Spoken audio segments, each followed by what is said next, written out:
Pernahkah kau menjemput seseorang yang ternyata bukan berasal dari dunia kita? Namanya Bayu, tukang ojek online yang biasa narik malam demi tambahan uang buat anak istri. Tapi malam itu semuanya berubah. Bayu kira cuma narik orderan biasa, tapi ternyata itu adalah penjemputan menuju alam lain. Malam itu jam sudah menunjukkan pukul 12.57 menit. Udara dingin menusuk kulit dan jalanan di pinggiran kota sudah mulai sepi. Bayu duduk di atas motornya, memandangi layar ponsel yang gelap. Tiba-tiba muncul satu notifikasi. Antar ke jalan selamatan RT 03 4,5 km. Tanpa berpikir panjang, Bayu terima. Titik penjemputan berada di gang kecil yang sepi, di pinggir kawasan bekas rel kereta lama. Begitu sampai, dia lihat sosok perempuan berdiri membelakangi jalan. Rambutnya panjang, bajunya putih, tidak membawa apa-apa, hanya diam, seperti menunggu. Bayu mengangguk kecil dan berkata pelan, "Mbak, go right ya?"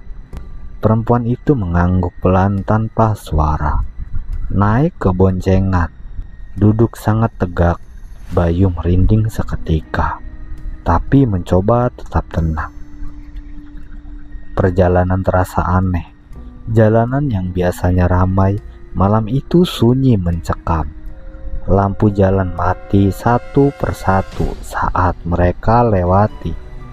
Bayu melirik kaca spion dan melihat wajah perempuan itu. Tapi wajahnya terlalu pucat, matanya tak berkedip.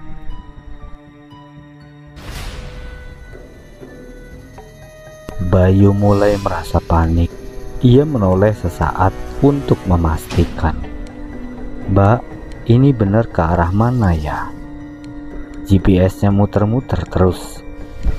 Tapi saat ia menoleh, perempuan itu tersenyum. Senyumannya lebar, tidak wajar. Giginya penuh dan panjang.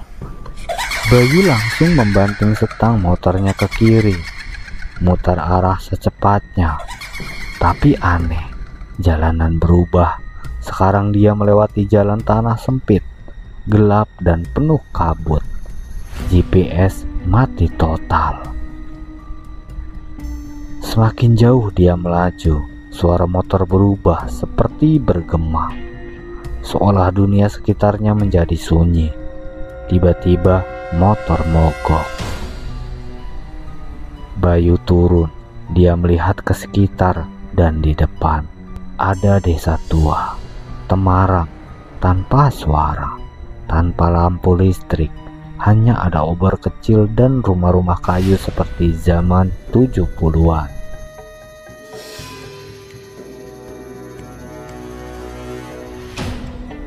Orang-orang di desa itu berjalan lambat. Wajah mereka datar, pucat dan dingin. Anak-anak tanpa suara memandang Bayu dari balik tirai bambu. Seorang lelaki tua datang mendekat. "Kau sudah masuk. Tunggu sampai pintu dibuka kembali." "Pintu? Maksudnya apa, Pak?" Lelaki tua itu hanya menunjuk langit. Bulan sabit di atas sana seperti tak bergerak, seakan waktu terhenti. Bayu merasa tubuhnya berat, pikirannya kabur, tapi ia memaksa tetap sadar dan berdiri menjauh. Ia mencari jalan keluar dari desa itu, sampai akhirnya menemukan jalan setapak kecil, menyusuri hutan kabut menuju cahaya kecil. Begitu keluar dari jalan itu, tiba-tiba dia sudah berada di kompleks perumahan modern. Sepi, sunyi, dingin, pintu-pintu rumah tertutup rapat. Tak ada tanda kehidupan. Bayu bingung. Ini di mana? Kenapa bisa ada kompleks di tengah hutan? Jam di HP-nya kembali menyala. Jam 2.35 dini hari.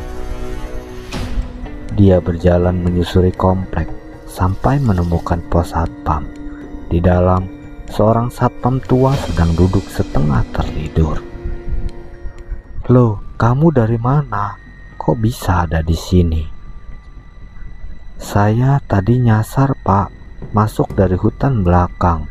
Ada jalan setapak." Satpam itu geleng-geleng. "Semua portal dikunci jam 10. Mustahil kamu bisa masuk dari belakang. Di situ cuma tembok pembatas." Bayu bersikeras mengajak sang satpam ke tempat ia keluar tadi. Tapi saat mereka sampai di sana, yang terlihat hanya tembok tinggi tanpa celah. "Tapi ini jalan tadi. Saya keluar dari sini, Pak. Tadi tidak ada tembok. Yang ada hanya pohon dan jalan setapak." Satpam mulai khawatir. Ia merasa Bayu tidak sedang berbohong. Tapi tempat itu benar-benar rapat tertutup. Tak mungkin orang bisa lewat dari sana. Bayu akhirnya diantar keluar lewat gerbang utama. Ia pulang dalam kondisi setengah linglung. Beberapa hari kemudian, rasa penasaran mengalahkan ketakutannya. Siang hari, ia kembali ke lokasi jalan setapak itu. Tapi semuanya berubah. Tidak ada desa, tidak ada jalan tanah, tidak ada hutan. Yang tersisa hanya tanah lapang luas dengan satu papan tua. Area dilarang masuk. Bekas lokasi tragedi pembantaian penduduk desa 1956. Kadang kita berpikir semua itu hanya mimpi.